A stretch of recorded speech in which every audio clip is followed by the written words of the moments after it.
As well as gentlemen, Papa Boris is back with the continuation of this Druid run. Immediately after I drafted this deck, I said, this deck seems really crappy. Then I proceeded, of course, to win two really strong games with it. So hopefully this will take us to the distance. That's my pet phrase now. Take us to the distance. We'll see how it goes. While this game is waiting for, while I'm waiting for the matchmaker to find me a match here, I thought I'd mention something kind of funny. Before I started playing in this arena, from the Google Plus notification thingy, I saw that some people were actually talking about me on Caravel Gaming.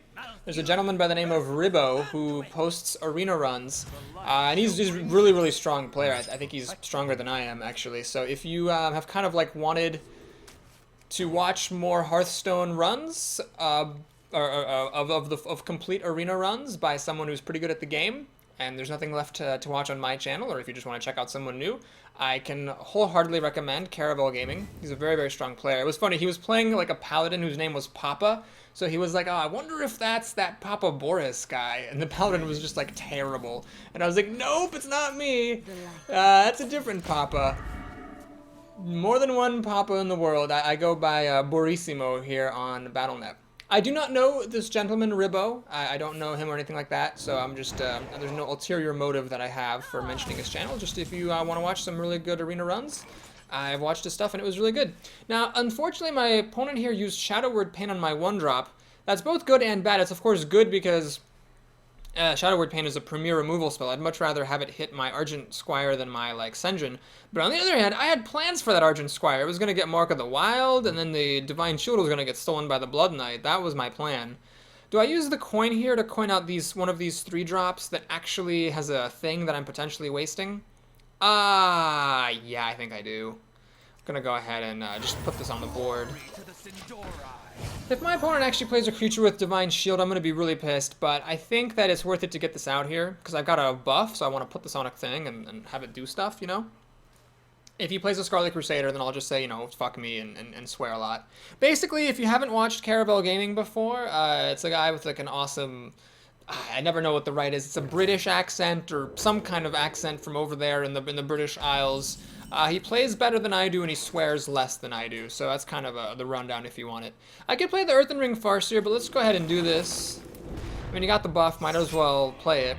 The problem, of course, is that this is 2 eggs in one basket. When I say that, I mean that there's 2 cards in one, so if he uses Shadow Word Death to kill this, or if he buffs this Panther and kills it, then I've lost 2 cards for 1, which is obviously not great. Alright, luckily he doesn't have that, he just has a Humble Twilight Drake, which is fine. So, if this thing ends up killing both of these creatures, I don't really come out ahead. Maybe like value-wise, like quality of life-wise, I come out a little bit ahead, but I'm not getting ahead on card advantage because the fact still remains that I ended up spending 2 cards to kill 2 cards. All right, I'm not gonna press my luck here. What I'm gonna do is attack that and kill it, and think. So basically, if I play the Earthen Ring Farseer, heal this up to 4, it's really quite pointless. What that does is it prevents it from dying to a Holy Smite or a Holy Nova, but it doesn't save it from the Panther. So what we're going to just do here is play it calm and play Sen'jin Shieldmaster, just putting more stuff onto the board here. I have the Taunt Army, which is generally not good. If you have a lot of Taunt creatures, it means you're overpaying for those creatures' stats, because there's no benefit to having all that Taunt when you're at full health. So like this could have been, say, a Chillwind Yeti, be a 4/5, and it'd be just as good as far as Taunt is concerned. But anyway, it's the creature I have, so I'm going to play it. Next turn, it really depends on what happens. I'd like to play the Azure Drake, but if I feel like the Azure Drake is in danger, then I will not play it, because I do want this to be alive when I play Swipe. That makes a huge difference. My opponent's going to Shadow Form here, which is both good and bad. So the good thing about it is that he goes down a card. The bad thing, of course, is he has this awesome hero ability now. And he's going to keep this Panther in waiting, obviously, because he'd like to, I guess, kill off the Sen'jin with it plus Shadow Form. This is a bit of a risk, though, playing like this, because when you do play in this manner, you go down a card and you lose some tempo. So now what I'm going to do is I'm going to play the Azure Drake. I'm going to gamble this can live. I'm gambling he's going to spend his turn using the Panther plus his hero ability to kill off my Sen'jin. But that's a third of his mana, so he's not being able to play as good of a card as I'm playing. I've just found that when I have Shadow Form as a priest, I would much rather play it later in the game, and spend my early game putting creatures onto the board. I don't actually want to play Shadow Form on turn 3, no matter how far ahead I may be. Okay, so here, Innervate is interesting. It would give me a total of 8 mana to work with. I could swipe, kill this off, And with 4 mana, there's nothing really great to do with 4 mana. I think I'd rather just play this, freeze the Twilight Drake, put a 5/5 on the board, and swing 4. I mean, this is the Frost Elemental at its finest when it gets to do moves like this. You put a creature on the board, and then this 4/5 can't kill your 4/4. So there's a risk, of course, if he has a Holy Smite or Stormpike Commander or some way of dealing damage to this, he can use Shadow Form to pick it off. Instead, he just plays a really bad creature, which is great. I love seeing that. Can I get some more removal? Nope, no more removal for me. Okay, so here is the plan. I think what I want to do here is use Swipe. I do want to do that. Unfortunately, I can't kill them both. But what I can do... I have a couple of ways of doing it. I can use the Frost Elemental to kill the Twilight Drake. Use Swipe to kill this thing. And then this will be at 1 health, but then I'll play the Earthen Ring Farseer. That's all my mana. It seems good. That seems quite good, actually. So we're going to kill this. Like that. Swiping a single creature is not my favorite thing in the world. I could, of course, use the Tauren Warrior here as another option. Or the, I could just play like the Booty Bay Bodyguard and hope that it'll stand in the way of the Priestess. It's a bit risky, though. Although, I don't think he has Shadow Word Death. I think he would have used it if he had it already. So, but if I use the Booty Bay, then I have to play the Innervate to get the Farseer out. I don't really want to do that. Okay, we're going to just play it simple here. We're just going to use Swipe to kill that. I'm going to use this really epic heal here. That's quite good. And, you know, notice what's happening in this game. My opponent could very well win. I'm not saying I've won or anything, but because he played Shadow Form, I was able to get this dominating position, so now he has to, like, climb back out of this situation that he's in. Whereas, if he had other cards to play, then, you know, he could have potentially been in better shape. Like, a creature would have put him in better shape than Shadow Form. Now, of course, it's possible that he had no creatures to play on turn 3, and if that is the case, then of course it makes sense that he played Shadow Form, because why not? But I'm just saying it could potentially have been better for him to play something else. Okay, so here I have a total of 10 mana available if I use Innervate, and I think I do want to use Innervate here, because I mean, it's not getting any better. Let's go ahead and the Booty Bay holds up against the Azure Drake. Do I have to kill it this turn is the question? Like, do I really want to kill it right now? I mean, a Holy Nova would finish this off. Yeah, I think I need to kill this, unfortunately. I could use this plus Hero ability. And I think I do want to do that to preserve my harder hitting creature. Okay, so we'll do this. We'll Hero ability, kill that. And then I have a total of 8 potential mana. That's a bit awkward. I really want to spend 10 or 9, which is unfortunate. Let's not forget to attack. Well, let's actually do this. And I think Innervate's just getting worse and worse, so we're gonna also take a moment here to get this guy out. There's a bug, creature switching bug. Luckily against priests doesn't make any difference. I don't think priests have any position spells. So this tiger's good. It can't be messed with. And I'm getting him down to 6. He can't heal anymore, of course, because this is Shadow Form. So note that while Shadow Form is the best hero ability in the game, you are losing the priest's hero ability, which is, I mean, I don't mean to sound kind of obvious, but like, it's basically, that's not something to be taken lightly. I checked for the win, so I'm gonna win. Because basically, Shadow Form is of course better than the priest heal, but the priest heal is good, and sometimes you will regret not having it. I think that priest heal would have done way more for him than Shadow Form did. And because he played the Shadow Form, he didn't really get much out of it. I think he Shadow Formed like one of my creatures, but he lost a card and he lost a lot of tempo on turn 3. Now again, I'm not saying he made a mistake. If it's turn 3 and you've got nothing to do but Shadow Form, well, sure, then go ahead and Shadow Form. But if he had other creatures to play on turn 3, then I would say that Shadow Forming is a mistake. So the lesson from that game, whether or not my opponent erred, is that if you have Shadow Form in the early and mid game, it's better to play creatures than to turn into Shadow. And Shadow Form is better to be used later in the game, when you can like heal, Shadow Form, bust something up, and then you know, have it in the end game. Okay, well this is an interesting start. There's 2 cards I'm going to be mulliganing. I think I'm going to mulligan this, and I'm actually going to mulligan Mark of the Wild, because if I had like an Argent Protector, or sorry, the Argent Squire, I would totally keep the Mark of the Wild. But notice what I mulliganed into, that Mark of the Wild wasn't going anywhere anytime soon. This is actually a very, very slow start. I don't have anything until turn 3. Oh geez! Well, so it's decision time. Yes, it is. I could coin out hero ability, but then that means I have nothing until turn 4. But I'm actually going to do that, and the reasoning for that is that I have a feeling Druid playing this probably has Mark of the Wild in his deck. I don't want a 3/3 taunt with Wind Fury on turn 2. I really don't want it. And he knows he's up against a Druid. Of course, he might have messed up and forgotten that I have the coin or something. But I really doubt that my opponent, who I'm facing at 3-0, played that Wind Fury Hawk without realizing it had a chance of being killed. I think he played it deliberately because he knew that bad things were going to happen. Well, so now I've complained in my last game about the fact that I didn't see my endgame cards. I never saw my Ironbark Protectors or Cenarius. And here they are now. All I can say is it's a good thing I mulligan my Mark of the Wild, because then I would be in even more behind. At least now there's a slim chance in hell that I'll actually get to play something on turn 3. My opponent also seems to be off to a slow start, so this is going to be, thankfully, a game of the slow starts. Man, maybe he didn't have Mark of the Wild. Maybe I could have just let that Wind Fury Hawk live. Now I'd be playing a 4-drop on this turn. Ouch. So the fact that I used the coin is a real big problem. It slowed me down by a whole turn, and in this game, delaying a 4-mana creature by a turn is a huge freaking deal. Damn it. Maybe I should have let it live. Although, maybe he didn't have Mark of the Wild, and I would have been totally fine. Who knows? Who knows? Okay, well, what I'm going to do here is I'm going to play the Brewmaster, and the reason I'm playing that is that in case he does have that Mark of the Wild that I think he has, I want to be able to play something. Oh, thanks, Wild Growth. Thanks for showing up now, you ass. This would have been great on turn 2, because then I could have played one of my 3-drops on turn 3. Bleh. So anyway, I'm going to play this because if he has Mark of the Wild, I want this creature to be damaging enough to kill it. Now, the Ogre Magi would also have killed it, but I'd like to save this because there is a chance the game will get to turn 8, and I'll just play this and swipe right away. And then I will want to have that combo on hand. A natural mistake. Oh my god, does he have it? Does he actually have the Mark of the Wild? Oh, nope. Maybe? He has the Mark of the Wild! Oh my god, I totally called it. Alright. So he got to kill my thing with a very clever use of that card.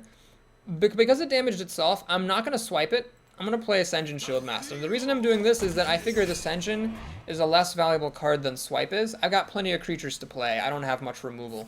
So I want to... Uh-oh, this doesn't look good. He's got an Ironbark Protector here, potentially. He has an Ironbark Protector. Well, the only hope that I have to compete with that is my own Ironbark Protector. That's not coming for another 2 turns, which is kind of a problem. Jesus Christ. Oh boy, what do I do here? Well, I think what I'm going to do is this. I'm going to play Wild Growth so I can play Ironbark next turn.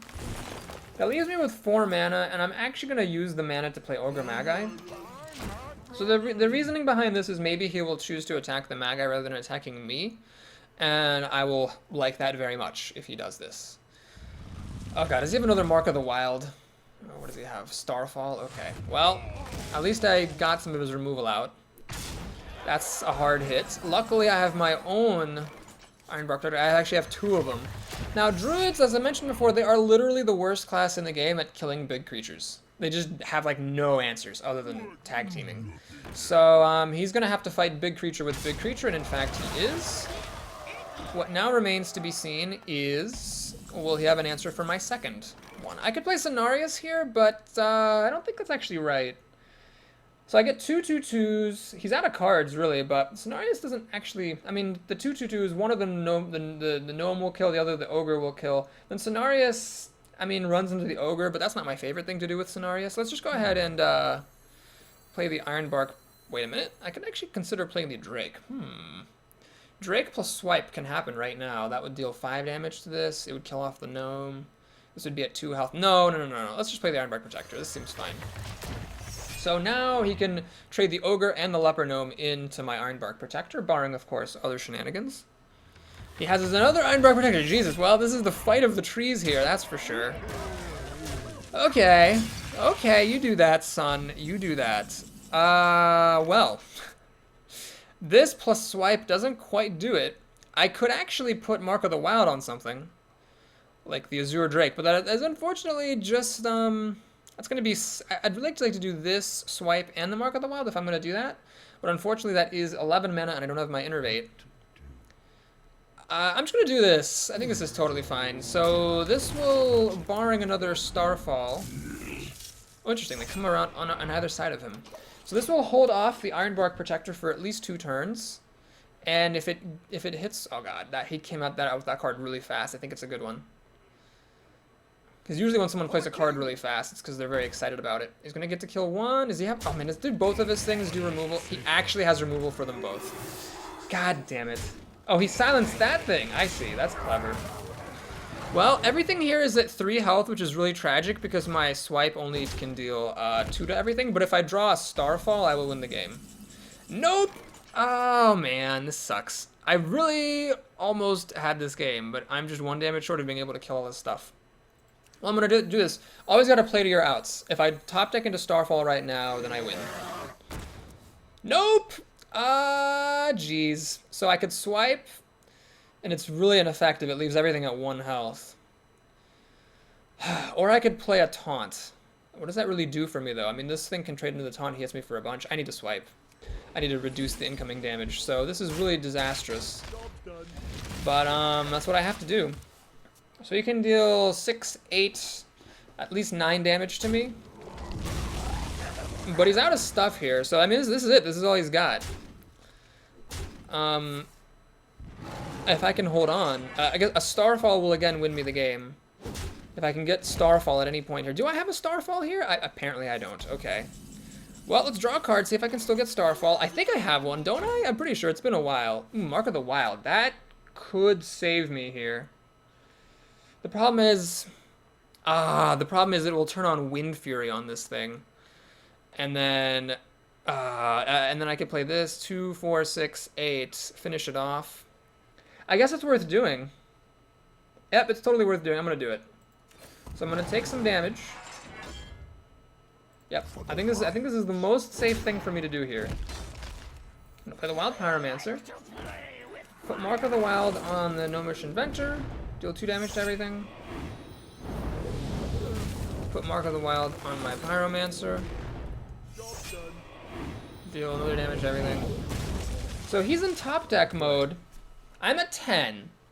He can kill me with a Starfire and a swipe, but I am gaining a life every turn, and he's only getting 1 card per turn. So he's actually going to be... And of course, I have 2 taunts in the way here to stop him from being able to get to me. Does he have a swipe here? I can't imagine him doing that move if he didn't have... Oh, he does not have a swipe. He's just priming me for a swipe. Okay. Well, I'm going to have to armor up every turn. That's just non-negotiable. That has to happen. Other than that, let's just play another taunt here. And I'm not really overextending here. The only way this could ever be overextending is if he draws, like, swipe or Starfall and spell damage, and I'm willing to play into that. So with 2 cards, you can't kill me now. Swipe and Starfire would only be 10 damage. I would live with 1 health, and then I'd have taunts in the way to stop him from using hero ability. Actually, that would be too much mana anyway. So I just barely live. He has silence. And I guess he was just working the Novice Engineer down for laughs. That means he has no swipe. If he had a swipe, of course, he wouldn't be hitting that thing. What does he have? Mark of the Wild. Ah! Well, that's going to actually buy him time, because otherwise Savage Roar was going to be the win. Now, the question is, do I still win with Savage Roar? That's what I'd like to check. So, Savage Roar, this thing will kill that. We're going to have 4 plus 7 is 11. 11 plus 3 is 14 damage. It's not quite enough. We're going to go ahead, though, and get the kill here. So, we'll save Savage Roar for later. I'm going to... I'm not going to armor up. There's no single card that a Druid could play that would let him kill me. So we're going to not armor up. Instead, I'm going to play more creatures onto the board.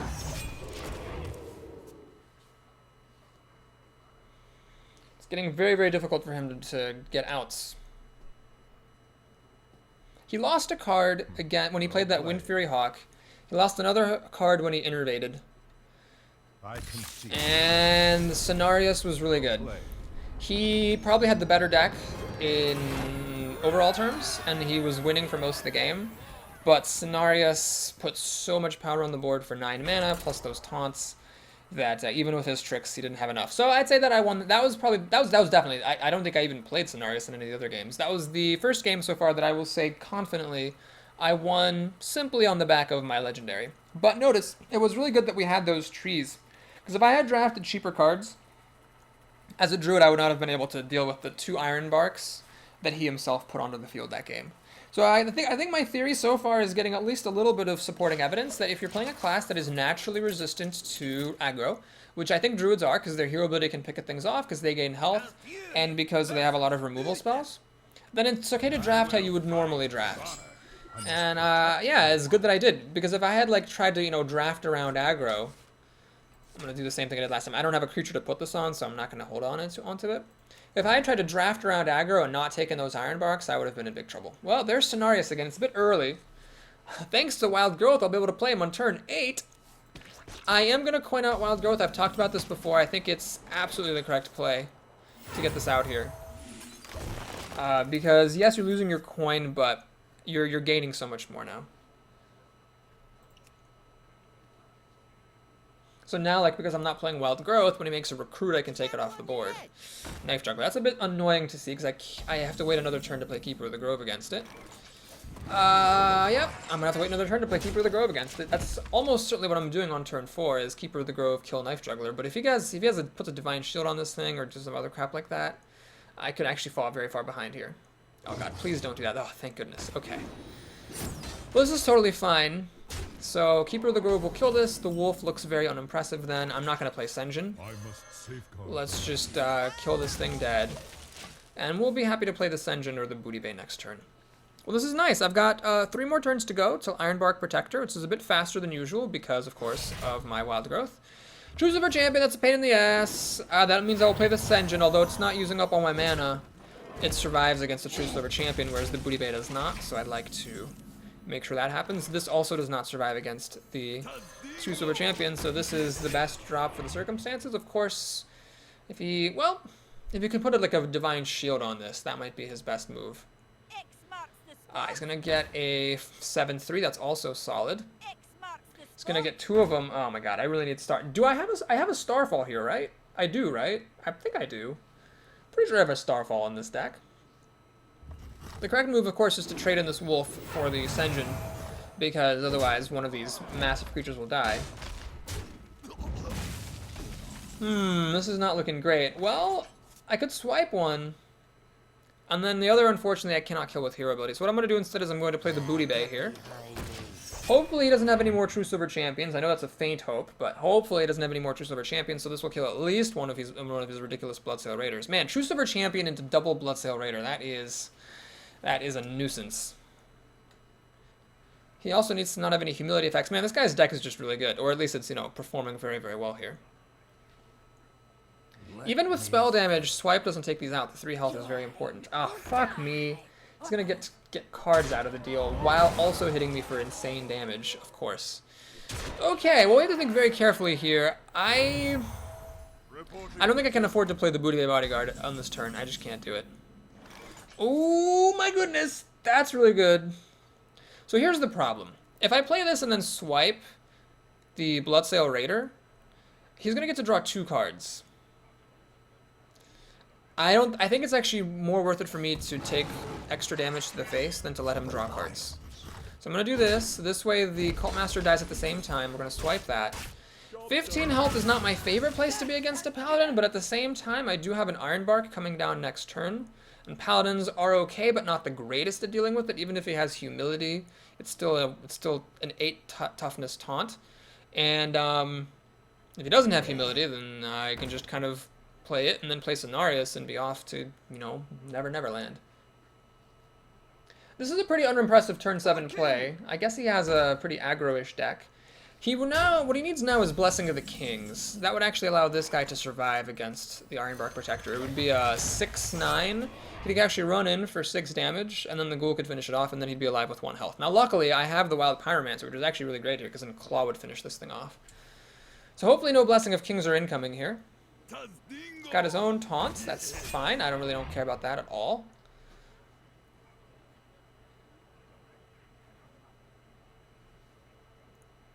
Please don't be good. Alright, that is indeed not good. Where's my Blood Knight when I need him? That would just be perfect here. Alright, he's going to do nothing, which is totally fine. So I need to obviously kill his creatures, so we're going to do this. Now I could play Cenarius to buff this thing, and the reason I might want to do that is that this Flesh-Eating Ghoul is a menace, but what I might do instead is just Claw kill the Flesh-Eating Ghoul, which I couldn't do before because there was a taunt in the way, and I think I'm going to do that. Now the question is, do I play the Wild Pyromancer? It will damage my Ironbark, but it will pop Divine Shield off the Scarlet Crusader. I don't think that makes any sense. No, we're just going to go ahead and ignore that. We're going to just Claw, Hero Ability, kill this thing before it gets any bigger. And I'm going to try to put some creatures down. We'll do the Booty Bay Bodyguard. and an Argent Squire. Now the Booty Bodyguard is a bit fragile here because a single point of buff on the Scarlet Crusader and it will die. But the alternative was to play the Wild Pyromancer, which is sort of sucky. Now, the Divine Shield is almost certainly not going to be here on my turn. But my Argent Squire's Divine Shield should stick around. So if I draw my Blood Knight, I can suck my own Divine Shield off. Let me think. So card-wise, we're equal here. And that suggests that if he doesn't have good cards, I should be able to win because I've got some pretty good stuff here. Oh my god, he has that. That's a really, really good card. He's going to get to kill off my Booty Bay for free, basically. And he's also going to finish off the Ironbark. It's not quite free, but it is pretty good. Well, let's see what we get. Savage Roar. Damn it, it's not quite good enough. I can use it to kill off the 4/3. Or I could just play Cenarius. And just, yeah, I think I'm just going to play Cenarius. Oh, wait! No, it doesn't work. Shoot. Because the Worgen will get to run into one of the 2/2s, trigger Wind Fury, and kill the other one. Ah, that sucks. I mean, I could still do it anyway, I suppose. Damn it. I don't want to take any more damage. I don't have any removal, unless I use Savage Roar to kill that thing. But this is 4 power. I can already kill 3 power, essentially, for free. Let's think about this. I could play this and Savage Roar. That would kill off the Scarlet Crusader, pop the Divine Shield, let me kill that thing, and then I kill off the Worgen after it's been Wind Furied. Alright, we'll do that. So this is 2, 5, 9. Do I want a hero ability to finish this thing off? Oh, no, I don't need to because it'll get damaged, so Savage Roar will do it. Okay, we're going to do this. This.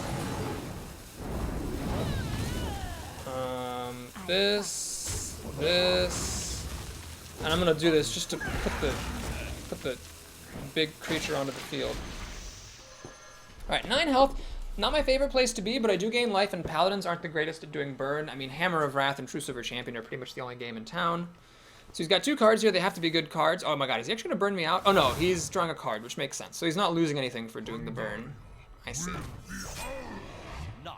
Okay, well, that's a pretty dinky amount of damage here. So I don't super mind. Zero Drake. Is that better than Cenarius here? I think, well, the problem with Cenarius is I can't armor up, so I'm in a little bit of trouble. But, I mean, if it puts out 2 Taunters in the way, he can pop Divine Shield and deal 1 damage to 1, but then the other one sticks around to kill off that thing. I think it's correct here to, wait a minute. The other option is I could armor up and pop Divine Shield. Ah, boy, let me think about this. He can get me down, if I play the Azure Drake, he can get me down to 3 health. 4 health if I use the hero ability this turn. I don't think that's an acceptable risk. So this is not great by any means. But I will take a point of damage. Well, I guess I'd rather him pop the Divine Shield against this than against that. Yeah, I think I'm just going to keep that guy around. So yeah, we're just hoping he doesn't top deck anything good. That is what we have to hope for. That does not qualify as not a good card. God damn it. Ugh. Well, I can handle it with Cenarius, thankfully. But it's not great. Before we do anything else, let's do an Azure Drake just to see what we get for our cards. The Blood Knight. Oh my god, the Blood Knight! Jesus! Jesus Christ, that's so good! Yeah, that's pretty good. Dude, I have a 9/9. Ah, wow, that is the craziest Blood Knight I've ever seen. We clearly keep need to killing his creatures. But now, he really needs something good to get out of this one. I mean, really, the only thing Paladins could have is, like, Hammer of Wrath, draw a card into another Hammer of Wrath. Something like that is what he would need. Or a Quality Consecration, but he only has 1 card. He'd have to, like, top deck them in a row. Man, Cenarius, okay, that's 2 games. I confess, that's 2 games that I won on the back of my Legendary, which is good. I mean, I'm glad I drew it, but on the other hand, it kind of hurts my pride a little bit, you know? Because it means that, you know, I didn't win legit. Alright, so there's the Equality. He needs now the Consecration to follow it up. The Wild Pyromancer is not a creature I want to play at the moment because it will essentially stop me from being able to play spells. I'm going to freeze him rather than play the Tiger because this does survive the potentially incoming Consecration. And Do I win? Oh, I actually win right now. Ha, look at that. I didn't consider that. Sorry, I didn't mean to be a douche and play an X creature. I just didn't count the arithmetic. Wow. Sean, I didn't even notice. Sean the Paladin. Not the greatest name there, but that was one of the greatest games on this channel. I think I'm gonna say it right here, whether I do well in this arena or not, I'm gonna have to put this into Papa Boris's greatest hits, just because well, the game against the Druid was really epic, and then the game against that Paladin was spectacular. I'm gonna give myself some credit though. You might resent this, but I'm gonna do it anyway. I'm gonna give myself credit for playing Cenarius that turn, because I think there was a strong temptation to play the Azure Drake for a card, and not play Cenarius, given that, you know, the 2/2s could get dealt with, basically. But I played him, and I think it was the right call there. It was a bit risky, but it was the right move to make, and it paid out in a win. Alright, finally we actually have some early game cards. That's a real treat. Mark of the Wild, oh, that's great. Alright, we're gonna just pass that 5-drop back. Oh man, we even have a 1-drop. Oh my gosh. This plus Mark of the Wild is pretty sweet. Now, the thing you have to be careful of is Deadly Shot. Deadly Shot will kill the buff, the taunt, and the Divine Shield, which is unfortunate. I don't know why a Divine Shield doesn't protect you against Deadly Shot. That seems a little bit unthematic to me, but hopefully there will be something to pop the Divine Shield on and kill a creature before the Deadly Shot comes in, if it even does come in. The light protects me. Alright, so there's our 1-drop. This is nice, by the way, even without Mark of the Wild, because of course now if he plays any 2 toughness creatures, he knows I can kill it with Divine Shield plus Hero ability, which I may end up doing anyway. He's gonna just steady shot me, so let's see. If I play Mark of the Wild right now and he has the Deadly Shot, it's gonna kill the Argent Squire, and since hunters often do take Deadly Shot, I'm not going to play into that. I would much rather actually just hang it steady here and wait on the Mark of the Wild, because Deadly Shot, if he has it, would just be so devastating. Imp Master. Well, shoot, I can't quite kill it with Mark of the Wild. And popping Divine Shield against a 1-power creature always kind of sucks. But what else do? I could silence this thing, leaving him with a 1/4. I could swipe it. I don't want to use swipe against a 3-mana creature and her imp. That seems sad. Okay, here's what we'll do. I'll put Mark of the Wild on this. And I could claw and save the coin, or I could coin and save the claw. Well, I think the coin is less valuable than claw is, so we're going to go ahead and coin. Ping this thing. Pop Divine Shield, sad as that is, and just mop up. So a multi-shot now will take care of both my creatures, but this drew me a card, and this got to kill something, so it'll be okay. I don't have a good follow-up next turn, but I could draw a card and hero ability, or I could play this and heal up for 2. Be wasting a point of healing, but it's alright. I mean, I wouldn't be thrilled to see multi-shot, but it wouldn't be like the most blowout multi-shot I've ever seen. Alright, it's just going to silence that. Well, that's actually fine by me. So it's still a 1/1. It basically, all that did was get rid of Divine Shield. Or, excuse me, the +2/+2, the Divine Shield was already gone. I have to be a little bit watchful of this hyena. If I kill the owl, then the hyena will get buffed. I'm not a super big fan of that. I could swipe this. It does kill off 2 creatures. Or I could just claw to kill that. Yeah, I think that's good. I'm gonna this is where I'm gonna use the claw. So I'm gonna claw here. Always kill hyenas first. I'm going to play the Farseer. Or I could use the hero ability to kill the owl. No, I can't use the hero ability because I already attacked with my guy. Right. So I'm gonna heal up. Let's go ahead and pop the Argent. So it's a tricky call. Which creature I use makes a difference, because the panda is going to turn one of these back into my hand, potentially. So do I want the card draw or do I want the Divine Shield? I think I want the card draw, because I don't see the Blood Knight in my hand. But if I do draw into the Blood Knight, that will be sad, because obviously then I would have liked to have the 1-mana Divine Shield to make my Blood Knight huge. Oh my god, I can't believe I had a 9/9 Blood Knight. That is crazy. Animal Companion, please don't be the Charger. It's not the Charger. Yay! This is really not a big deal. This plus hero ability just takes care of it. I might even swipe, depending on what else he plays with 2 mana. If he steady shots, I'm probably not going to swipe. Ah, it's a secret. Bah. Oh, that could be annoying. Starfall. I could just Starfall this thing. That'd be interesting. No, I like to keep Starfall on. So I could actually silence this if I wanted to. There's really no point to that, though.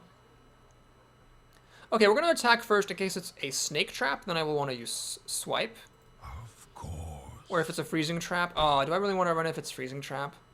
Yeah, I'll play it. I'll play this into a freezing trap. It's not freezing trap, okay?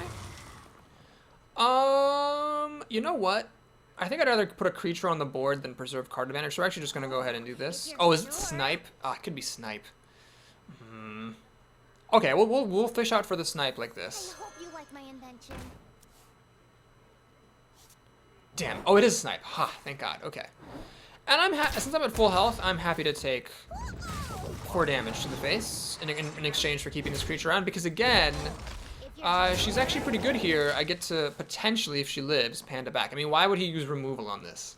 It's unlikely he'd use removal on this unless he plays like a charging creature and kills it just for laughs. So likely this will survive, and then I'll get to panda it back and draw a card at 6 mana next turn. I could also just play this and freeze whatever he plays next turn. It kind of depends on what he plays. Direwolf. Okay, and... Oh, is that all he's got? That would be pretty great if that was all he had. That is all he has. Interesting. Well, what's interesting is now I can use the Novice Engineer plus Hero ability just to kill this wolf.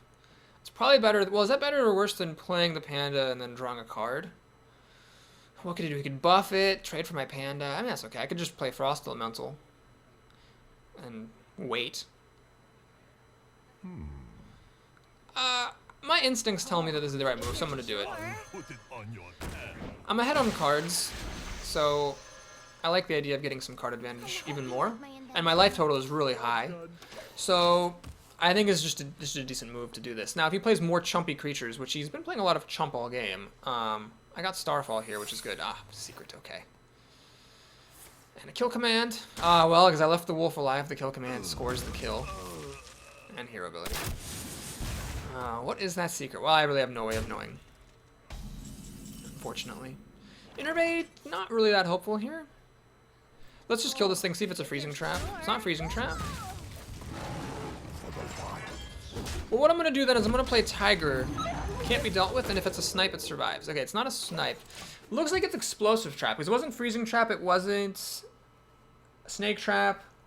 It could be a misdirection as well, but that's so uncommon. I'm going to just assume it's explosive trap. Deadly shot. Ah, that is a way to deal with the tiger. Well, balls. I'm actually starting to get a little bit low on health. I am a druid, though, so I do get to catch up. Where's my Cenarius and double Ironbark, though, hey? Okay, well, here I think what I'm going to do is, I'm not going to use the Wild Growth, because this is a card in 2 turns, and I'm not getting anything out of the mana next turn anyway. So we'll just freeze him, and I'm going to play the Fairy Dragon. So... if it's explosive trap, that's a bit sad that the Fairy Dragon dies. And it probably is explosive trap, but in case it's misdirection, I'd rather attack with this than with the Frost Elemental. And I might also get... oh no, I can't target this with Mark of the Wild, because it can't be targeted by spells. Right. So yeah, well anyway, maybe he'll play some creature and I can just throw this away for damage, knowing that it's almost certainly explosive trap. You know what? I'm going to assume it's explosive trap. So whatever he plays this turn, I'm going to throw this in for the damage. I've used my Farseer this game, but again, I heal up every turn, so it makes it much less scary to be up against a hunter. Okay, that might be the perfect thing to run into. I'm going to silence that for, well, almost sure. Let's see what I draw. Claw. Okay. Well, yeah, let's go ahead and silence this thing. Your magic shall not save you. Do I want to swipe it? No. I could actually, you know what? Starfall. He hasn't been playing much stuff. Let's not Claw, because Claw... yeah, Claw hurts. Although, this is going to die to Explosive Trap. So yeah, I might as well use... I think I can... this is the last time I can afford to take damage. I'm not even taking that much. I'm only taking a net of 1 damage. And here we'll see if this is indeed Explosive Trap. It's got to be something. Explosive Trap. Okay, so both my creatures live. They will now both die to a multi-shot, in which case I'll be in a little bit of trouble, actually. But he didn't have a multi-shot earlier, so unless he top-decked it in the meantime, I should be fine. I'm getting a bit low. I have to worry like maybe like a King Crush or something would finish me off. But as long as he doesn't have the Legendary, which is a pretty safe bet, I really need to start using my hero ability each turn and start to gain life. I mean, he's 13 turns away from killing me with Steady Shot. Ah, Frost Elemental. Very solid card here.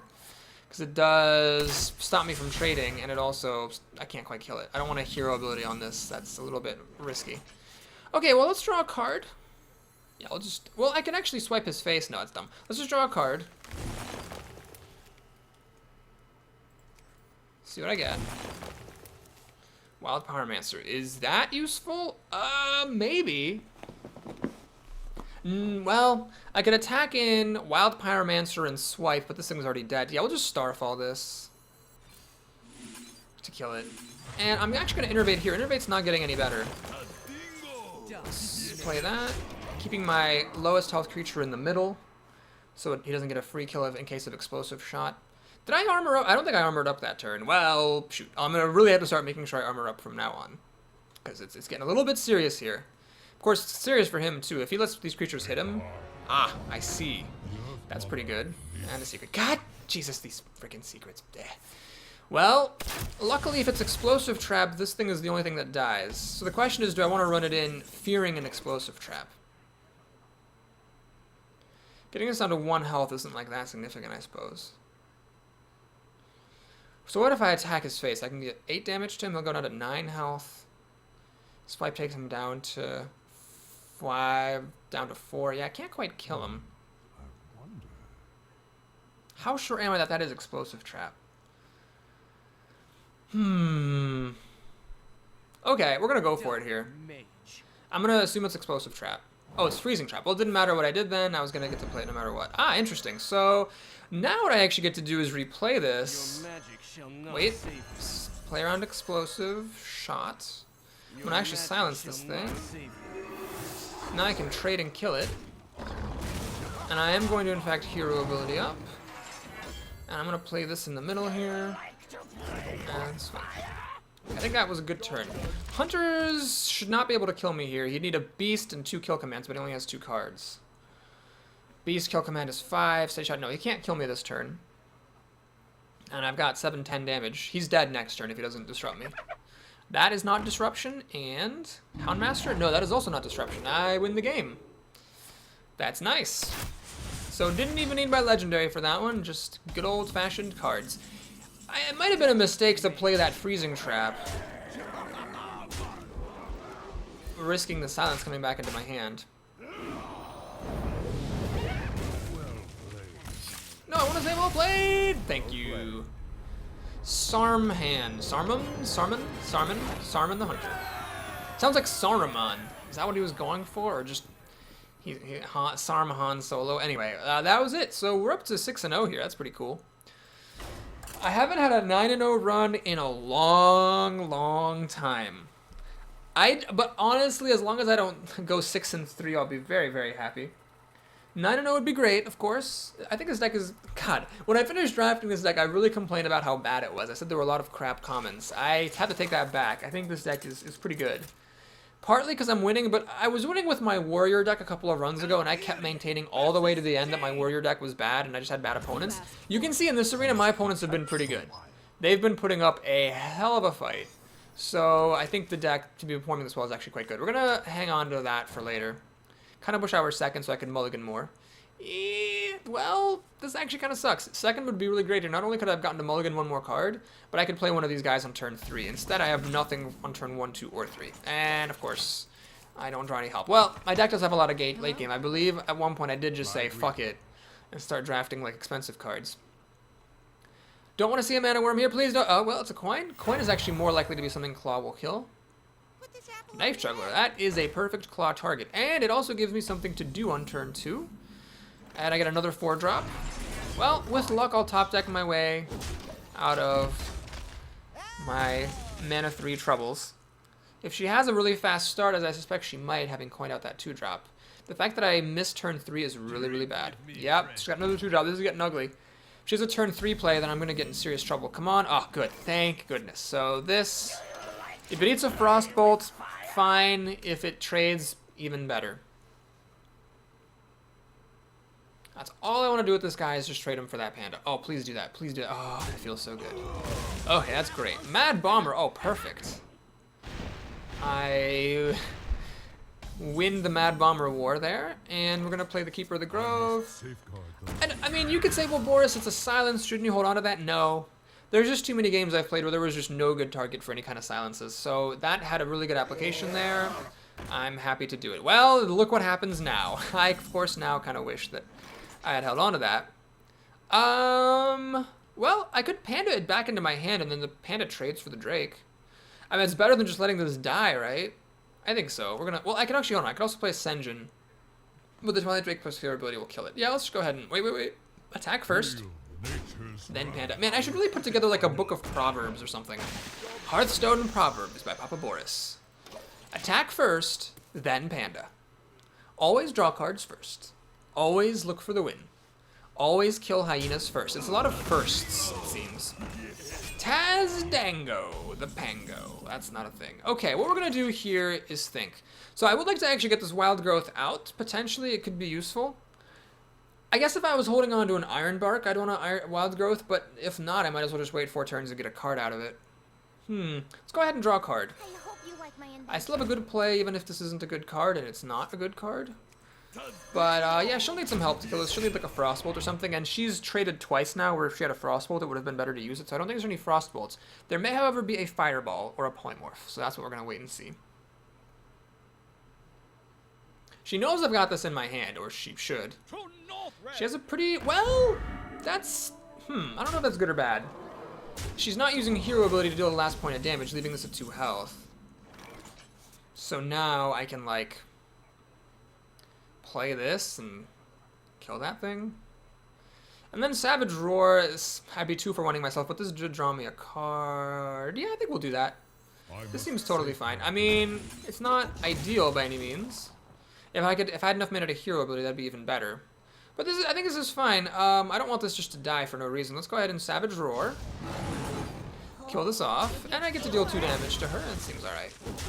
So actually, I don't have card advantage here. We are tied on cards. I guess you could say that I got a card somewhere because I went first and we're equal. I should be a card behind. But this board is obviously not a very impressive board presence. So I think she, you know, could definitely catch back up if she's got some mage spells. She hasn't played anything all game, so presumably it's all still to come. That's a very hard card for Druids to deal with as well. Well, what I'm going to do here is play Novice Engineer. Let's see what I get. Frost Elemental. Oh my god, that's really good. Oh my god, that's amazing. So this is what I say to all the Frost Elemental haters there. I mean, this was amazingly good because it saves me from 7 damage and it preserves a creature for a whole turn, and a turn makes all the difference in this game. All right, Kodo, please hit that. Okay, it hits my Novice Engineer. That's great. She plays a Divine Shield creature, which is kind of awesome. And this Blood Knight has been really good. I can't believe it. Oh man, I think I'm gonna play the. I just have to play that. Obviously, that's a given. Now, do I Starfall the Kodo? If I do, then I can't hero ability kill off the Scarlet Crusader. I think I'd actually like to hero ability here. I think that's more important than doing any other shenanigans. Let's go ahead and just kill this. This seems good to do, and we'll swing there. So. If you're wondering why I didn't play the Ogre Magi, it's because I want to play him in the same turn as a Starfall, and I don't want, if she has a Flame Strike, I don't want him just to die to it. If you're wondering why I didn't play Wild Growth, it's because on the next turn, it will draw me a card, which is obviously better than a 10th mana that I'm going to get anyway. Playing Wild Growth on turn 9 is like literally useless. It does absolutely nothing, because it's an empty mana crystal. The only time I would ever do that is if I had a Gadsden Auctioneer in play. Even then, it's better to wait until the following turn, because then you can, because if you wait until the following turn, you actually get 3 cards out of the Wild Growth. Oh my god, this opponent did not play around Starfall, because even if I didn't have spell damage, Starfall plus hero ability kills everything she has. Well, I'm not going to look a gift horse in the mouth. Let's just play Starfall here. Now, if she's holding on to a... Oh god, this frame rate is quite a marvel. Sorry about that, folks. I don't know why that is happening. It's a kind of a recent thing, too. I wonder if it's something with the servers, maybe. Anyway, if she has a Flame Strike, that'll be her whole turn killing my 2 creatures, and I actually have built up enough card advantage that I'm fine with that. Well, she's getting card advantage by playing an 8/8 Giant. Now, I still got Cenarius and 2 Ironbark Protectors in here. It's like they either all show up or none of them shows up. I don't know what's up with that. Nope. No Cenarius. Okay. Well, I'm going to ignore this and play a Booty Bay.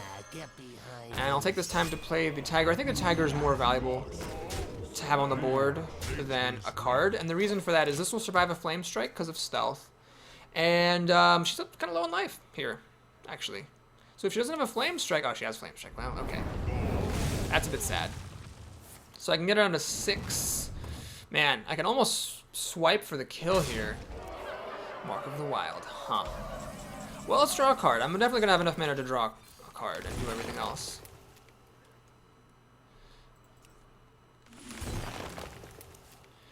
Alrighty, well, we'll play another Booty Bay. This is take 2, and I'm going to use Mark of the Wild on this Tiger. So the hero ability no longer will kill it. I'm threatening to win now, so she absolutely has to have removal for this tiger, or else it's all over. You know, the fact that it has taunt is actually bad, because that means the 8/8 can kill this thing instead. But anyway, it's fine, because this 5/4 is also threatening to kill. But now she has a taunter in the way. Okay. So this is at a very frustrating 1 health. I still have a swipe in this deck, which would be pretty good. Pretty good. Nope, not a chance. Well, let's do this. This seems alright. And let's go ahead and think. She can kill this on her terms anyway, so I might as well do it for her. It's a bit sad this 8/1 gets to trade from my 8/8, but mainly what this is doing is it's buying me time to draw my swipe. Because I do have a swipe in here. I'm pretty sure I didn't play this game. It's one of 11 cards. I also have an Ironbark Protector and Cenarius in here. Oh, she's going to do that shit. Oh god, I forgot about that. Ah, jeez, that's actually bad. I'm getting hit for 8, so it's as good as a Sea Giant. Oh no, I might actually lose this game. That would be so depressing. Oh, whew, that is a timely arrival. Now, notice though, I'm still kind of set to lose here because she can hit me for 5, 6 damage, so I'm down to 2 health. So I have to make sure that she doesn't top deck any kind of removal. Come on, no removal. No damage, please. Please just be a random creature of some sort. Please. Okay, well, shit. She gets to draw 2 cards. The odds are diminishing. Even like a Dark Iron Dwarf would win it. That doesn't do anything. Ah, so she's actually going to trade creatures. So I see. So I'm not dead next turn, but I'm the next closest thing to it. Innervate? Are you goddamn kidding me? I have an Ironbark Protector and a Cenarius, and I draw Innervate. Well, she needs a single point of damage and she wins. Damn. Well, that's a frustrating game, but I have to say I had a good run of it. Oh, do I get one more chance to top deck? I'll put it on your tab. I see. So I need a top deck. I think Swipe is all I got here. Because she has a taunt in the way, so Claw won't do it. It has to be Swipe or bust. And obviously, without that, there's nothing I can... Even Cenarius is not going to save me here. She can just crash through my trees and kill me. Man, Innervate. Ah, it could have been an Ironbark Protector, but it was Innervate. Oh no, we got the bug! We got the panda replaying too fast after a panda bug. I'm going to wait a little bit and see if her turn ends. I have a feeling this is the bug where the turn's actually not going to end. So we're both at 2 health. Well played. She's trying to psych me out into quitting. But what's going to happen here is it might be one of those contests where if the enemy... Because I think the clock isn't on because this creature is like bugged out and it's waiting to be played. So I might have to quit the game and take a loss. So it's a little bit sad that in this game I don't get to see what my top deck was. It's really what I want to see, because if I knew for a fact I was going to lose, then I take a loss and that's, that's sad, but I'll get over it. But if I take a loss because of a bug, that just sucks. Ah, damn it. Well, sorry folks, we're going to have to concede here. Oh, right, the game is so bugged out, even that doesn't work. I think she might have to take a loss as well for this. Played. Sorry about that. I can't concede. Okay, well, be right back, folks. I'm going to quit Hearthstone. And log back into it. So that was... unfortunately, in this game that's going into Papa Boris's greatest hits, that was, not the most awesome thing to get. So remember, folks, when you panda something back, do not replay it right away, because that triggers a bug. It's actually the second time on this channel we've seen that happen, where if you replay a card too fast after panda, it bugs out. Now, I don't think my opponent did that intentionally. I really don't think, because she had the odds of winning. The odds were definitely in her favor. So there was no reason for her to bug the game out like that. Plus, I think both players end up taking a loss. So anyway, that sucks, but there it is. Maybe, when I leave, it gives her the win. That's fine. I don't mind being the bigger man in those situations. I think that, sitting there for like 5 hours waiting for the other person to quit is just stupid. I'd rather take a loss and keep on playing Hearthstone. Okay, well, that was a sucky loss.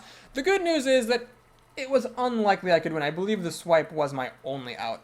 I think mainly the reason I lost is because that whole game, despite going 2/3 of the way through the deck, I didn't see either Ironbark Protector or a Cenarius or the swipe. Any one of those would have saved me the game. So if I end up going 6-3 now, I'm going to be very sad that I got such bad luck there, but I did have pretty good luck earlier, so I can't complain too much. Okay, well, we're going to keep the Mark of the Wild here. It's a bit speculative, but the reason I'm doing it is that basically, it's unlikely my opponent's actually going to remove a Novice Engineer. People just aren't going to spend a Lightning Bolt or something on that.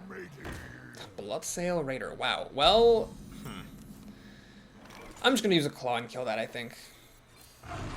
I mean, it emotionally feels wrong to do that because you're killing a really crappy creature with a good removal spell.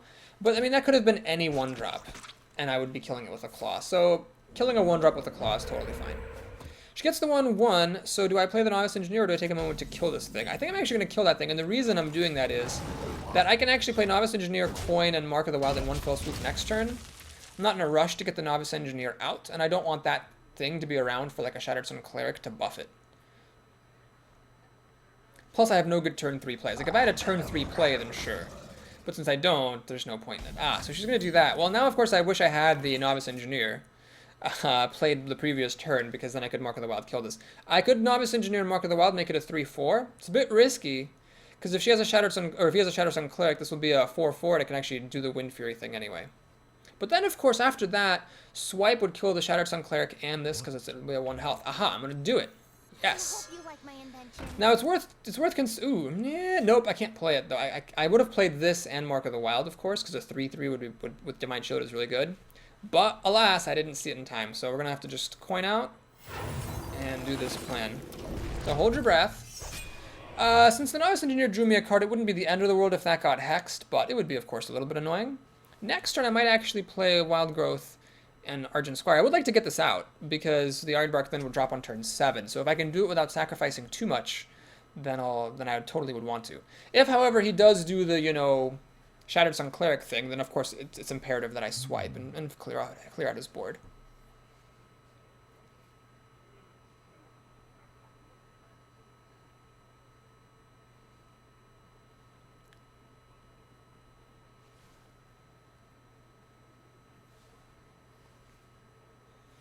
Well, he's thinking a lot. I wonder. I guess that means he doesn't have a Shattered Sun Cleric. That, I imagine, would be a Windmill Slam type of move. Oh, hey, we're on my favorite map. Love those vegetables. Well, I mean, I guess if he doesn't have any disruption, all he can do is pray for a Taunt Totem and just wait for me to kill the Worgen. It's not ideal, but I don't see what else he can do. There is little time.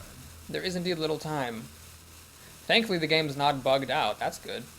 Did he just, like, get up from his computer and walk away because he's so pissed? He's not hovering over any cards.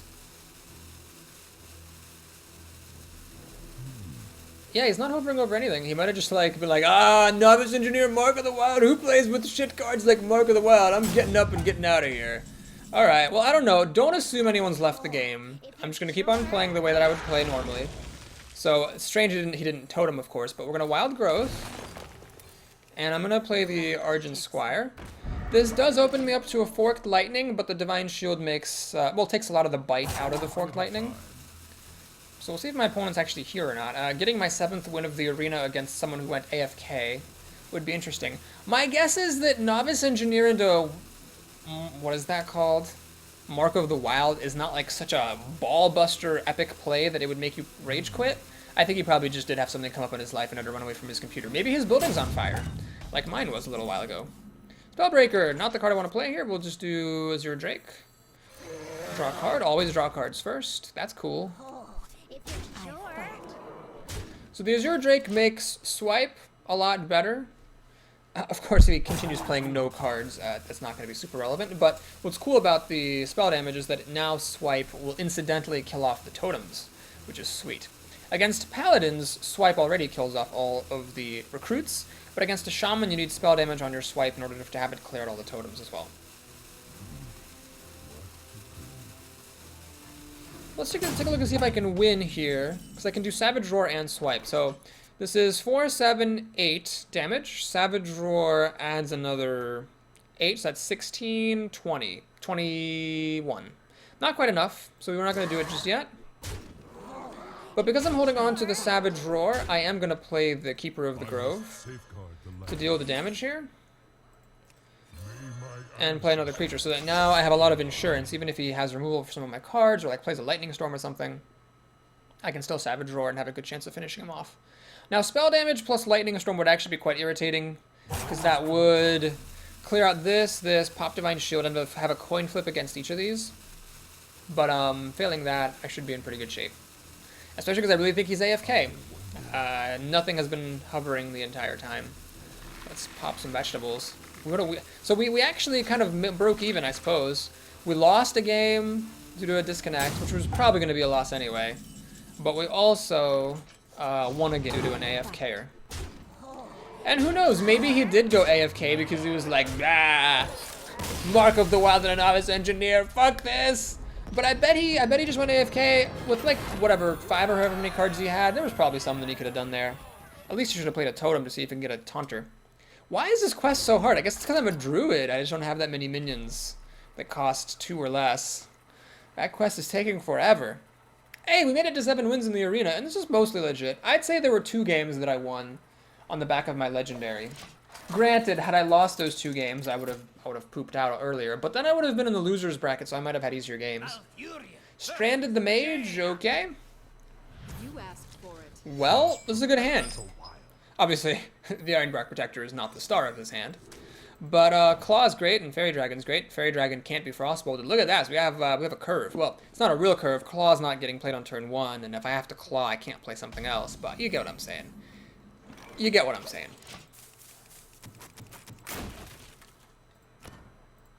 Well, after a moment of angst and dismay and fear that I was getting sick of Hearthstone Arena, I have to say, folks, I've come back. I think Arena is really fun and great, and I've just learned to accept the fact that... Oh, is this a mirror image? Oh, you gotta be fucking kidding me. We got the, yep, we got the turn 1 mirror image. Man, there's just, I don't know, there's just no coming back from this, period. Now, I drew Mark of the Wild. The Fairy Dragon is gonna eat the Mana Worm. And you know what? I'm okay with that. I was thinking of maybe waiting until turn 4 to play this in Mark of the Wild, but you know what? Let's just do this. So the Mana Worm, of course, can keep hitting me, but the nice thing is that she can't kill this with direct damage, so I can start to get to work on these mirror images and potentially break out of this spell. She has her own Fairy Dragon. Aha, I see. So she's going to use the Fairy Dragon to kill my Fairy Dragon. And that's just great. So we're going to go ahead and taunt. This, unfortunately, will die to the Fairy Dragon because it's a really mediocre card, but at least it kills the Fairy Dragon before dying. So next turn, I could potentially actually just Claw, kill the mirror image, and then trade off against this Mana Worm. And then I'm not even ahead. I'm just breaking even at that point. But yeah, my opponent got the sick Mana Worm coin mirror image start, which is super great. Of course, she also was going second. Anyway, we made it to 7 wins, so whatever, man. Whatever. It's all good. It's all good in the hood. Oh, she's going to do that? Why is she doing that? Oh, I see, because it's a free kill. Oh, that makes a lot of sense, actually. I didn't even notice that possibility. Ah, well, that's why that taunter sucks. Had that been a grizzly bear, that would not have happened.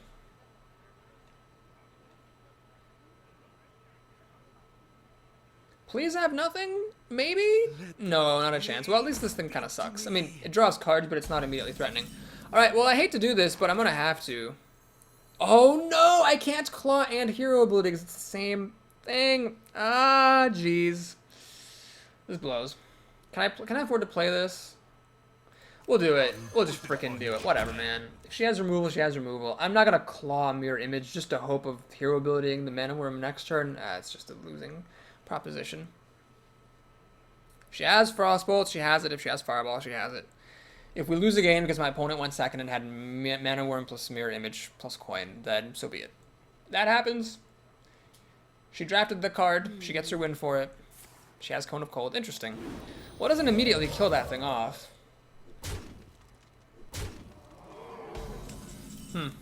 Wonder why she did that. Well, I don't want to play the Azure Drake. The question is, do I play the Mark of the Wild? Or do I play the Booty Bay Bodyguard?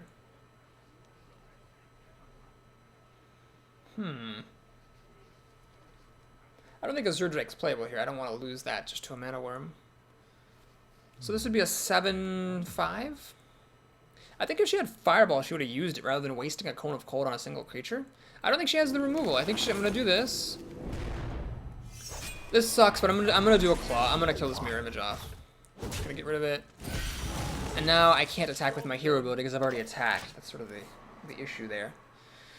So yeah, she can kill this off with the Mana Worm and Hero Ability, but and then I'm actually behind on cards, which is fantastic. But yeah, I think that was a reasonable decision. At least it gets this Mana Worm to die.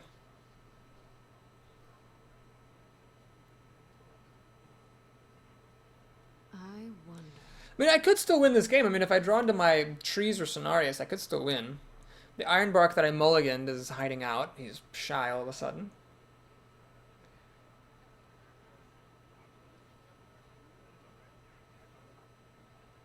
This is her second card, so I wonder why she didn't... Oh, she's going to silence it. I see. So now the Mana Worm can just kill it. Well, okay. Fair enough. It's a pretty good one-drop, that Mana Worm. Pretty good one-drop. Oh, she has more crap? Are you kidding me? So she's protecting the owl from dying to my hero, but little does she know I wasn't planning to do that anyway. Let's just play the Booty Bay bodyguard here. Clawing this is not a good proposition, of course. Well, if she plays a Divine Shield creature, or if I draw my Argent Squire, this would be very good, of course. If I draw either of my trees, that would be good on a couple turns, or Cenarius. Be happy to see any of that stuff. Swipe is not great. Starfall will be great on turn 10, where I can play this and Starfall right afterwards for 3 across the board. You gotta be kidding! That's really unfortunate. Really, really unfortunate. I mean, the good news is she's not going to get to play more creatures, but the bad news is I got nothing for this. I mean, I just got stone cold nothing. I'm a Druid, man. The only thing I could have that would answer this is an Ironbark Protector. So, I don't have that. I mean, I could top deck an Argent Squire. I think I have. Yeah, I still think I have that in here. I could top deck Argent Squire, play it, suck up the Divine Shield, have a 6/6 for the 7/6. She's going to 2 for 1 herself, which is a very reasonable move. Ironbark Protector. Next turn, that'll be nice. What I'm going to do here is claw hero ability to get rid of this thing. And a good option now is better than the best option later. I'm just going to play this Blood Knight. Get a creature on the board. I mean, basically, if she chooses to attack it, it's kind of like this served as 3 mana, heal 7. And I'll take that at this. And deal 3 damage to the Ventrico. I'll take that at this point. The annoying thing is that next turn I have to play the Ironbark, so this thing gets to kill it. Because it plus hero ability will finish it off. Oh, nope, she has Frostbolt. Never mind. Well, I hate a Frostbolt, so that's something, I suppose. Let's see if she has Polymorph for the Ironbark. You really do need a poly... I guess that or a Pyroblast. I could Starfall and hero ability. That's not good enough. I don't want to take 7 more damage. We're going to have to hope this thing can trade for the Ventrico. I love that. I'm praying that an 8-drop trades with a 5-drop. That's my best case. And it's only because it's a mage. If it weren't a freaking mage, she could just ping this off when she was done whacking it. Alright, good. At least we get that. Notice I'm massively behind on cards, though. I'm only going to draw my 3rd. She's already got 4. Water Elemental survives Starfall. Well, I could draw another Ironbark Protector. Oh my god, I actually did it. Oh, jeez. Well, it's pretty good. There's actually been 2 times in this arena when I've prayed for a card and gotten it. There was one time when I was like, well, I could draw my Blood Knight, and then it became a 9/9, and then I could draw an Ironbark, and it becomes this. Okay, so the Azure Drake plus Starfall will kill the Water Elemental. Unfortunately, I might not really want to do that, because I'd rather deal 3 across the board and kill off her minions. I'm hoping she plays a bunch of small stuff. If she plays like anything big here, I'm kind of in trouble. Now, because she killed off her Ventrico Mercenary, it suggests that she didn't have Polymorph, which is nice. The Fireball's not quite good enough. So if she doesn't have Polymorph, then this should be okay. I mean, if she has Pyroblast, she could use it. That would be a good... That actually would be a good use of Pyroblast here, I think. It would be her whole turn, but she's in the lead. When the Water Elemental starts hitting me, I can't attack with my hero ability anymore, so I lose a lot of value. I'd have to really just do the Azure Drake plus Starfall. Shilling Jetty. That's okay, I think. She's going to waste a heal. That's totally reasonable, though. Unfortunately, this plus Starfall is hugely unimpressive. I can't kill off more than 1 creature with it.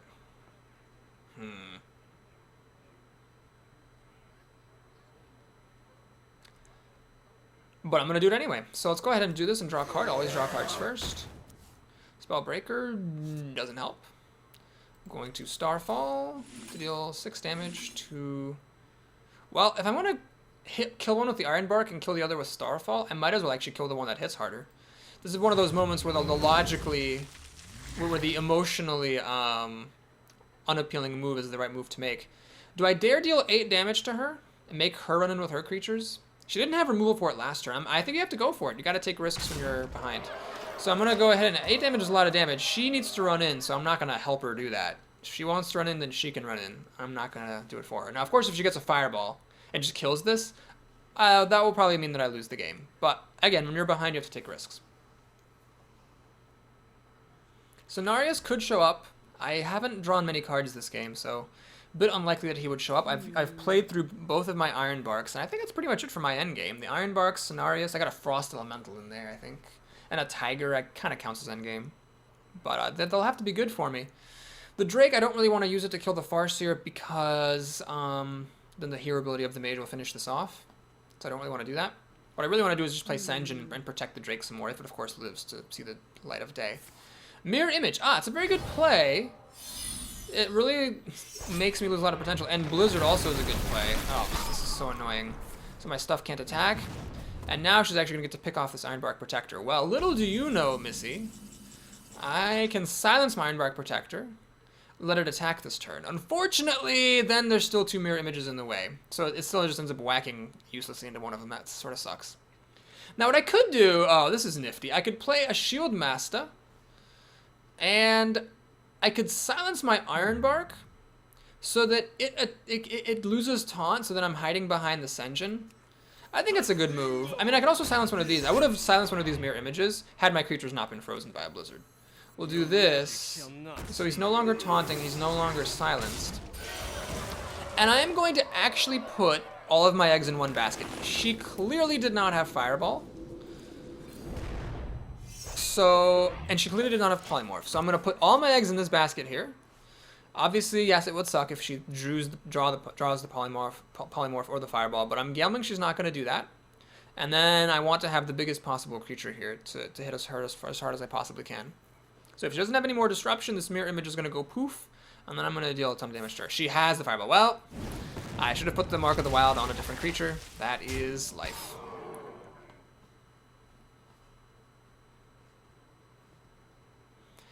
Oh, Starfall would be really great now. Unfortunately, I don't have another one. I do have a swipe in here. That would be good, but not great. It would kill off the mirror image incidentally, and it would also kill off this water elemental.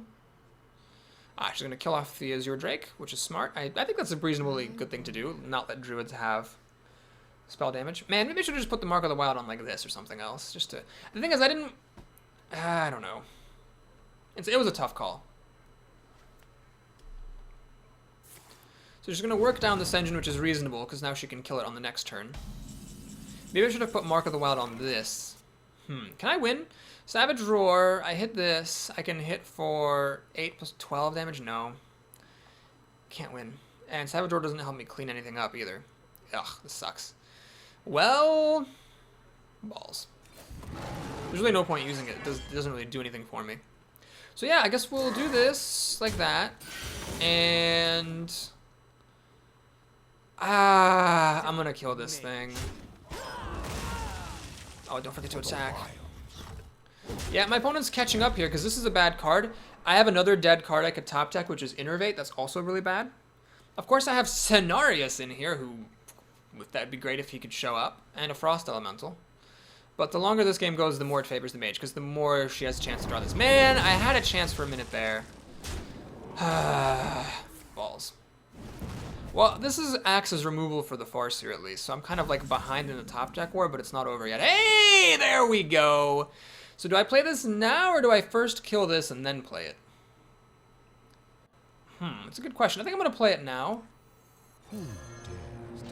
Because she can kill off one of these things, sure. She has Flame Striker Blizzard, she can kill them both off. But I'd rather have these on the board so that then Savage Roar becomes more effective. I mean, in theory, one of these treants should survive. Well, it's a pretty good card. Unless she has something really good for 3 mana, though, it's not going to be good enough. So I can take care of this. No sweat.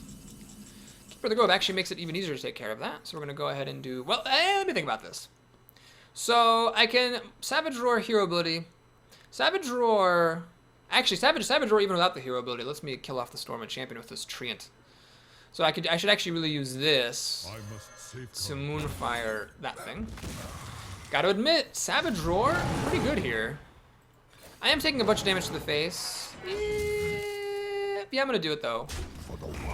I'm gonna do it. I mean, I'm at the point where basically a Pyroblast will kill me, but Fireball won't, and I'm not gonna play around an Epic. So if she has the Pyroblast, she has the Pyroblast. That's fine. I'm a ways away from being able to kill her. This is only 7 damage. She's drawing some more cards, which is very reasonable. That might have been a reason to hit this thing, but I didn't want to miss up 7 damage here. It's got 7, 8 damage. She'll be at 6 health. Yeah, swipe won't finish her off, unfortunately. Innervate's a dead card. Wild Growth would let me draw. Oh, I've played Wild Growth this game, I think. Didn't I? Can't remember if I did or not. Frost Elemental would be great. I wonder. Even Claw would be good for the health, because that's obviously nice. She's going to run in for another card, so she doesn't have anything good, so she's fishing, which is, I guess, a good sign. If she had good stuff, she would attack me for damage, because I'm so low on life. Every extra point of damage makes a difference. So a couple of fireballs will now kill me. She drew a lot of cards there. I don't know, I put up a good fight. Considering that my opponent had the turn 1 mana war mirror image, I feel like I put up a pretty damn good fight. Emperor Cobra. Well, that's actually very clever, because the Cobra now gets to take out this, barring removal on my end. Well, we'll see. I used both my silences, I think. Yeah, crap. The Cobra's gonna get the kill. Shit. Ugh, this sucks. Well, I'm gonna heal myself up at least.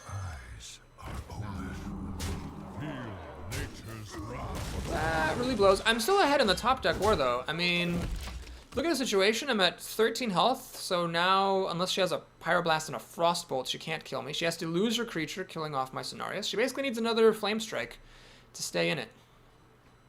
Or a Blizzard would also do it. Or a Cone of Cold would also do it. She needs one of those other Premier Mage spells to do this. Does she have it? Let's see. That's not going to do it. And that is actually a very good card here. God damn it, that sucks. She caught up with this guy and the Knife Fling. God, Jesus. Frustration. We'll play the Booty Bay. Basically, running into this, my guy survives, technically speaking, but not really, because she can just ping it off and the 2 mana is useless. So what I'm going to do here is just kill off the Knife Juggler.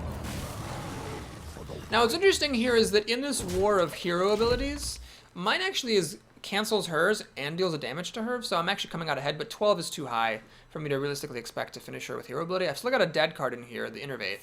I've used up Cenarius and both Ironbarks, and then she had that. I still have a swipe, though. So if I can draw a decent creature, and hopefully Innervate is at the bottom of my deck, I'll be okay. Tiger, it's a good creature. Alright, it's getting a little bit scary here. Definitely, but at least she can't mess with my Tiger. The Tiger, I have to use it, I think, to kill her guy. Oh, it's going to be tricky. It's going to depend on what I draw, of course. And of course on what her card is as well. It's a secret. Ugh. Well, since it's a secret, I absolutely have to run into this. Because the problem is, if it's a Vaporize, I just lose. So I need to make sure that I kill this thing while I have the chance. Okay, well, let's actually go ahead and see if this is an Ice Barrier. That's what it might be. It's not Ice Barrier. I drew my dead card. There's no way this can be used. The only way it could possibly be useful is if it was like, if I had like a Gadsden Auctioneer in this deck and I could play this for a card. As it is, this is just totally useless, which is fantastic. She has a Polymorph. Ah, she actually did have a Polymorph that whole time. So if she kills off the sheep, technically I'm going to win. Because, yeah, I'm going to win technically. Let's see if this is Mirror Entity right now. Is it? It is Mirror Entity. Is it worth killing that thing? I don't know. I think actually it's worth hitting this thing. I'm not going to swipe it, but I'll leave it at 1 health, just in case she has removal for this. So I can swipe her in the face, and then this will incidentally die. Or if she plays a creature, no, she's feeling, whatever she drew is not giving her confidence. Otherwise, she wouldn't have done that. Do I still have a Blood Knight in here? No, I played it earlier against the Ventrico. Ah, damn it. Nah, that would be so good right now, wouldn't it? Yeah.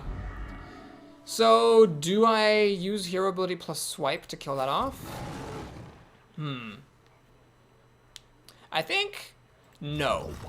Because basically what I do then is I take an extra damage from the Scarlet Crusader. So what I'm gonna do instead is try to use my Divine Shield to pop her Divine Shield. Then I don't have to take damage from this thing twice in order to kill it off. Plus there's a chance she'll play a 4 toughness creature. I mean, she'll play anything she draws now. So, oh man, if she actually kills this, I'll be really sad. Okay, it's a Knife Juggler. Tricky. Very, very tricky here. Well, before we do anything else, let's draw a card. See what we get. Ah, that's interesting. Well, I think what I'm going to do here is freeze her. Run this into that, and you know what? I take it back. I actually do need to use Innervate here to swipe here. Now, that's not obvious because the other thing I could have tried to do is swipe her to deal 3 extra damage and try to. Basically, I'd be threatening the kill right now, but I decided it was worth it to keep my health up. She's gonna get to draw a card. Almost out of cards. She's only got 1 card left, but I'm low on life. Wow, it's. Oh well. I regret everything now. Had I swiped her and left her creature with a creature, I would win right now. Instead, I have 9 health. She has this thing. I have to kill this. Crap. I messed up. I stone cold messed up. I think I needed to swipe her in the face. Now what's interesting is that if she can't kill me with this last card, I might actually still be able to win. Oh, I only have 1 card myself. Uh-oh. That's too funny. Crap, I should have swiped her. I should have left her with a creature. I should have frozen one of her creatures so it couldn't attack. Run the Argent Squire into, like, the Knife Juggler, let's say. And then swiped her, and then I would have won the following turn. I messed up. Messed up. That's actually incredibly good here. I can't deal with it. So I've used my swipe. I don't think I have any other direct damage. I don't remember what I have. She can now kill my Frost Elemental. Her creature survives. I have to trade my thing for her thing. And I'm out of cards. Ogre Magi. Not the greatest thing here, unfortunately. So what do I do? Well, I have to kill one of her creatures, obviously. Or else I lose instantly. So we need to kill this. This. What's going to happen here? So we're both fatigued. Oh, what the hell does happen here? She goes down to 5, so interestingly, she doesn't kill me. So if she attacks me, then she will lose. But what she has to do here is attack my creature. She is at 1 health, and then I lose. Because what happens then is I armor up, I attack her, she goes down to 2 health, and then I lose on my turn from fatigue after she attacks me with her creature. Damn it! Ah, that's so frustrating. But yeah, I almost survived against that crazy Mana Worm opening. What I needed to do is I needed to freeze her Scarlet Crusader, run my Squire into the Knife Juggler, swipe her in the face, that kills off the Knife Juggler, pops off the Crusader's shield, but it's still frozen. All she did that turn was a creature, she would have been at 5 health and I would have killed her. She found the play, and it is indeed well played. Well played. So I take a damage.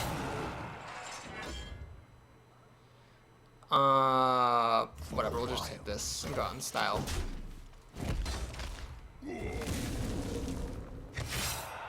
So I'm gonna take 2 damage on my turn after she pings me. And then, right before I would have won, I'm gonna lose by exactly 1 health. Oh, Jesus Christ. Ah, that was an irritation. Well, I messed up and I lost, so that's it. Well, I gave it literally everything I had. And it wasn't good enough. Well, this is definitely one of Papa Boris's greatest hits. So many good games in this arena. The icing on the cake would be if I could actually rally back and win the next 2 to hit 9. But if you are watching this from the greatest hits playlist, know this. I was going to put it in regardless of what happened. So you do not know for a fact this was a happy ending by any means. So we never know. We don't know how it's going to end. I'll be happy to get my 150 gold back from 7 wins, but it'd be nice to get up to 8 because that is so much more gold. It's like almost an extra whole other arena fee. Would you stop giving me mages? Jesus! Ah. Actually, both my losses were against mages. And we're up against another mage. God, Jesus, so many fucking mages. Get creative, people. Play some other classes. Ah, hey, wow, Innervate in my opening hand? What's this crazy nonsense? Now all I need is a good 4-drop to play. That might even get to see some use, other than like a last turn swipe. Oh man, I misjudged. I killed her creatures when I should have killed her. So, oh god, if this is some more... Well, it's not a Mana Worm at least, thank Christ. Crocolisk. That actually kind of sucks, because I can't kill it with Claw. But I could play a Panda with Innervate. No, you know what? Let's just play Wild Growth here. I think this is the right time for that. So we're gonna do this. So next turn, I could just play the Panda. Or I could Claw kill this, depending on what she does. Okay, she's got nothing. I don't feel that much of a need to kill her creatures off. Panda seems totally legit. I could actually play Frost Elemental here with Innervate. I don't think Innervate's worth using, though, for Frost Elemental. It's a 5-5 versus a 5-4. It's not worth using an Innervate. I'd much rather wait and see if I can top deck one of my Ironbark Protectors or Cenarius and play those 2 turns early. 3 turns early if you count the mana growth. Mirror Image is coming down. Okay, that makes Claw ineffective at killing this thing, which is annoying. So she's... Mirror Image is a very good spell, folks. Do not mistake it. Ogre Magi. No point in not using up my mana just to play the Ogre Magi. We'll pick off one of these Mirror Images. This guy has actually been doing pretty good work for me. So if she couldn't deal with this, she's not going to get to deal with this. The Crocolisk has done an embarrassing amount of damage, but if she doesn't put down Disruption this turn, I'll finally break through this Mirror Entity. Fireball, okay. So one more turn of this. I could, of course, Claw, kill it off. But you know what I'd actually rather do? I'd rather just freeze this stupid thing. So she used a Fireball for a 5-4. That's pretty encouraging. It means she didn't have Frostbolt. You gotta look for those little tells. If you have a 4 toughness creature on the board and your opponent kills it with a Fireball, that means she didn't have Frostbolt. Because if she had Frostbolt for the same exact mana, she could have used Frostbolt plus Hero ability. That's scary. I imagine she has a Frostbolt falling. Oh no, Arcane Explosion? I don't know if I understand that move. I guess the point there is that once one of my guys kills this, then the other guy it'll die to Hero ability. So what I'm going to do is a bit of a weird move. This may look odd. I'm going to actually do this, and then this. So I'm killing off my Panda straight away, but the reason I'm doing that is to keep a creature at 2 health, making it harder for her to ping it off. I will go ahead and play the Ogre Magi, mainly just to have a 4-4 on the board. I don't have anything to use spell damage on. I'm not going to wait for my Swiper Starfall to show up. Mana Wraith is interesting. Claw will finish it off. The question is, do I want to use this to deal 5 damage or use this to kill a creature? Well, let's actually use it to kill a creature. I think that's more valuable at this stage than just, you know, some damage. Okay, I'm drawing all my chump stuff in my, like, little removal here. What I'm going to do is play this, but I'm not going to play the Wild Pyromancer. The reason for that is, first of all, I might need to play him and some spells to, like, do nifty stuff. And second of all, I don't want everything just to die to Flame Strike, which is where we're at right now, 7 mana. So this Innervate was highly unimpressive in the end. There was a Flame Strike, so I got to keep a free creature, basically, because I didn't play it out. I guess I could have played the Wild Pyromancer instead of the Fairy Dragon. Jesus Christ, am I really going to play this just for the body? I actually don't mind silencing my own guy there, because his ability hurts me more than anything. Yeah, I think putting a 4-3 on the board is worth it. I have 2 Ironbark Protectors and a Cenarius in here, and they did not show up. They just don't want to show up, ever, until it's too late. But they could still show up. And the Innervate might still be useful, because if I play Cenarius, that's like my whole turn, but Innervate lets me maybe like play like a hero ability or something else I'd want to do that turn. We have many Oh, please tell me she doesn't actually have a secret. Cone of Cold. Jesus Christ. Fucking freezing. Well, luckily, I can use Claw here to finish this off. Ascension's a good drop. Unluckily, the taunt does not protect this from the mage's overpowered hero ability. On Reddit, I posted the suggestion that the hero ability of mage should only target minions, and it got voted down like crazy. I don't know. I think this is so insanely powerful right here that it's not unreasonable to ask that it also not target heroes. Uh-oh, that's a Flame Strike incoming. Shit. 2 Flame Strikes? 2 Flame Strikes. God damn it. Well, we're equal on cards for all that. I just don't have anything to play. Oh, thank you. Jesus Christ. So this Innervate's looking a little bit dead at the moment, but against all odds, it was useful last time, so who knows. So she's got 4 cards to my 3, but I will draw a 4th, and I've got the lead on the board. It's just that, you know, she's got 10 mana and 4 cards to play, and she's a mage, so lots of good stuff is going to be coming down potentially.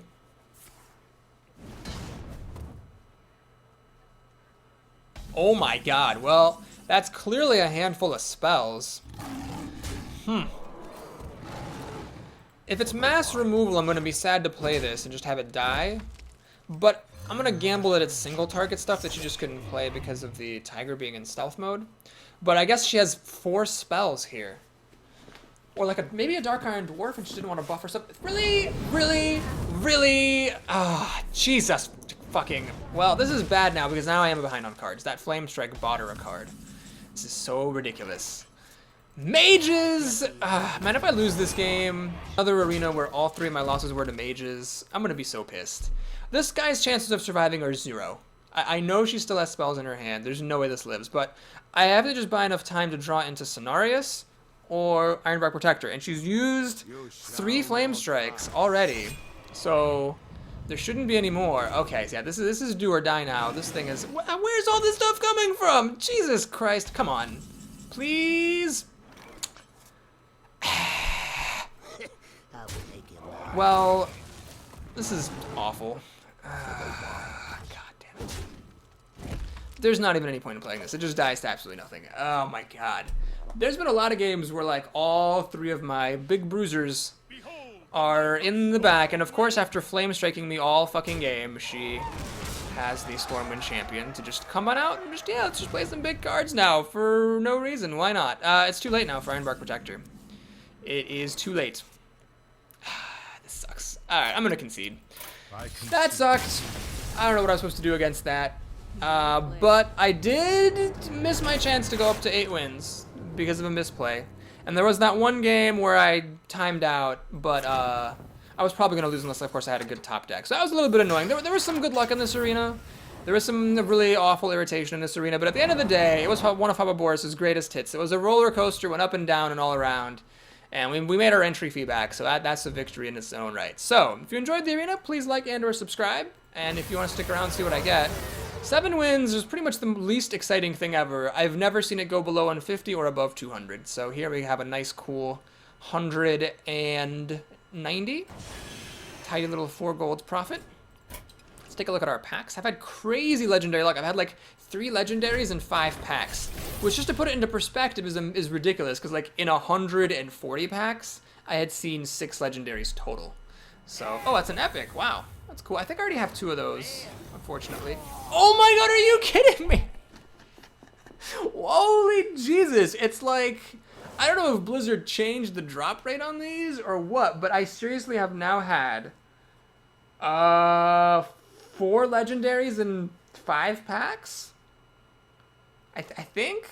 Or like 3 legendaries and 5 packs? It was ridiculous. Well, Deathwing, that's not going to see a lot of constructed play most likely. Yes, I've already had 2 lay on hands. But hey, I got Deathwing. Man, that's pretty sweet. Death Rattle. Deathwing. Wow, that's cool. This guy's beaten me in a few arena games, that's for sure. Maybe there is a place for him in constructed. Who knows? Anyway, that was really fun and a pretty sweet ending to the night. So we get another legendary. How many legendaries do I have now? So let's take a look. I have 1, 2, 3, 4, 5, 6, 7, 8, 9. I have 9 legendaries. Yeah, I used to just have 6. So yes, I got 3 legendaries in I think 4 or 5 packs. It was kind of bonkers. Well, that luck probably will not continue, but we'll keep on saying I've had lots of good luck with legendaries every time I open a pack and just see if it keeps on coming. All right, yeah, wow, thanks for giving me that update. Appreciate that. Jib, jib, jib, jib, jib, jib, jib, jib, jib. Jib, jib, jib. There we go. Did I pay? Oh, I guess I paid. It took my money away. All right, we're going to be Shaman, Warrior, or Paladin. Oh, man, my last Shaman run was so depressing. The last Warrior run was weird. I've been on vacation from Paladin in a while. Tell you what, we'll see how long it's been since I played Paladin. If it's been a really long time, I'll play it. If not, I'll just play Shaman again and try to redeem myself after that awful Shaman run. So that is what's going to be coming up, folks. Thank you again for watching. Please like and or subscribe if you enjoyed this run, and I shall see you next time. Till then.